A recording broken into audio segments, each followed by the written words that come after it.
तारीख की एक बहुत खामोश और गहरी रात थी। अरब की जमीन पर एक शहर था मक्का, और मक्का के पास एक पहाड़ है जिसे जबल उन नूर कहा जाता है। उस पहाड़ पर एक छोटा सा घर है जिसे घार ए हीरा कहते हैं। रमजान का महीना था और उस गुफा के अंदर एक शख्स अकेले इबादत और सोच में डूबा हुआ था। उनका नाम था मोहम्मद इब्न अब्दुल्लाह। उनकी उम्र लगभग 40 साल थी। वो पढ़ नहीं सकते थे, लिख नहीं सकते थे, लेकिन उनका दिल सच्चाई की तलाश में बेचैन रहता था। वो अपनी कौम की हालत देखकर परेशान हो जाते थे। हर तरफ बुत परस्ती, जुल्म और नाइंसाफी का माहौल था। इसलिए वो अक्सर इस गुफा में आकर तन्हाई इख्तियार करते, अपने रब को याद करते और जिंदगी की सच्चाई के बारे में सोचते। उन्हें खुद भी पूरी तरह नहीं पता था कि वो क्या ढूंढ रहे हैं, मगर अल्लाह सब जानता था। और उस रात कुछ ऐसा होने वाला था जो पूरी इंसानी तारीख को बदल देगा। रात गहरी हो चुकी थी, घर में सख्त खामोशी थी। अचानक माहौल बदला और फिर एक अजीम फरिश्ता जाहिर हुआ। ये थे हजरत जिब्रील अलैहिस्सलाम। उन्होंने नबी से कहा, इकरा, पढ़ो। नबी ने जवाब दिया, मैं पढ़ना नहीं जानता। फिर जिब्रील अलैहिस्सलाम ने उन्हें जोर से थामा और दोबारा कहा, इकरा। यह अमल 3 मर्तबा हुआ और फिर अल्लाह के हुक्म से पहली वही नजिल हुई, पढ़ो अपने रब के नाम से जिसने पैदा किया, इंसान को जामे हुए खून से पैदा किया। पढ़ो और तुम्हारा रब सबसे ज्यादा करम वाला है, जिसने कलम के जरिए सिखाया, इंसान को वो सिखाया जो वो नहीं जानता था।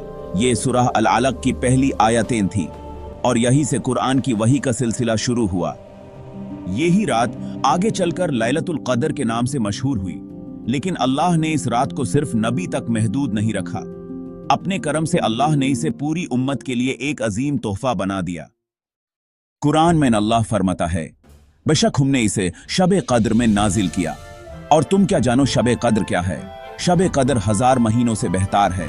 1000 महीने यानी 83 साल की इबादत से भी ज्यादा अफजाल। सोचिए, सिर्फ एक रात और इतना बड़ा अजर। इस रात फरिश्ते जमीन पर नाजिल होते हैं और जिब्रील अलैहिस्सलाम भी। जहां अल्लाह का जिक्र हो रहा होता है, जहां लोग नमाज पढ़ रहे होते हैं, जहां दिल से दुआ की जा रही होती है, फरिश्ते वहां मौजूद होते हैं। और ये रात मगरिब से लेकर फजर तक सिर्फ सलामती, रहमत और बरकत से भारी होती है।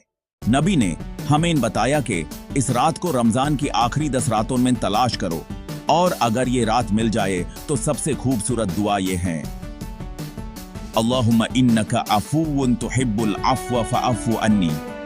या अल्लाह, तू बहुत माफ करने वाला है, माफी को पसंद करता है, मुझे भी माफ फरमा दे। लैलतुल कद्र सिर्फ ज्यादा इबादत की रात नहीं है, ये दिल बदलने की रात है, ये गुनाहों से तौबा की रात है, ये अल्लाह के करीब आने की रात है। हो सकता है इसी रात कोई बंदा सजदे में रो पड़े और अल्लाह उसकी पूरी जिंदगी बदल दे। इसलिए जब रमजान की आखिरी रातें आएं तो उन्हें यूं ही मत गुजरने दीजिए, क्योंकि क्या पता इन्हीं रातों में छुपी हो लैलतुल कद्र। और अल्लाह हमें उस मुबारक रात की बरकत नसीब फरमाए। या अल्लाह, हमें रमजान की आखिरी रातों की कद्र करने की तौफीक अता फरमा। या अल्लाह, अगर इस साल लैलतुल कद्र आए तो हमें उस रात जगने, इबादत करने और सच्चे दिल से दुआ करने की तौफीक दे।